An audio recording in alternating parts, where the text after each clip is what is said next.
বিসমিল্লাহির রহমানির রহিম। আমি শফিকুল ইসলাম কাজল, সভাপতি বাংলাদেশ জাতীয়তাবাদী দল ভোগদাপুর ইউনিয়ন শাখা। আজকের এইখানে বেশ কয়েকটি মিডিয়া সাংবাদিকদের সামনে আমি বলছি, এই যে বৃহত্তর রংপুরে বিএনপির যে দুই পরাজয়, এর ভিতরে কারণ কি? কারণ বিএনপি প্রচুরভাবে ভোট থাকা অবস্থাও খুব সুপরিকল্পিতভাবে বিএনপিকে পরাজয় বরণ করতে হয়েছে। বিএনপিরও কিছু দুর্বলতা ছিল।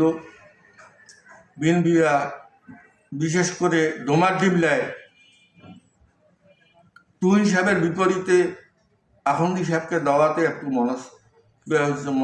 মনক্ষুণ্ণ হওয়াতে তারা শেষের দিকে নামছে, ফলে বিএনপির এই ভরাডবি হয়েছে। আমাদের আসনে যেখানে একটা ওয়ার্ডে 30টা 40টা করে ভোট পায় জামাত, সেখানে 1200, 1300, 1400 করে ভোট পাইছে। এর কারণ কি? কারণ অনুসন্ধান করা দরকার। আর তাছাড়া গত 2-3 দিন আগে তারা বিএনপির 2-3 জন কর্মীকে, নিরস্ত্র কর্মীকে তারা আঘাত করে হাসপাতালে প্রেরণ করছে। যদিও সেগুলো মামলা চলছে, বিচারাধীন আছে।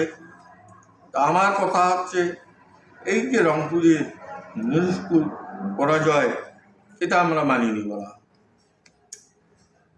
কারণ এটার আমরা ইলেকশন কমিশন থেকে আরম্ভ করে সারা বাংলাদেশের মানুষের কাছে সুষ্ঠু বিচার দাবি করছি এবং তদন্ত আমি দাবি করছি।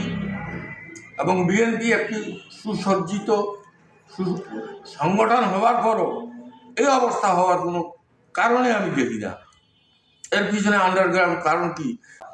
আজ জামাত একটা 71-এ পরাজিত শক্তি হয়ে, যারা আমাদের 30 লক্ষ মানুষের ইজ্জত হরণকারী দল হিসাবে 10 লক্ষ লোকের জীবন নষ্ট করছে, তারা কীভাবে দেশের ক্ষমতায় আসার চিন্তাধারা করে আর এতটি আসন পায়? এটা তো অসম্ভব ব্যাপার।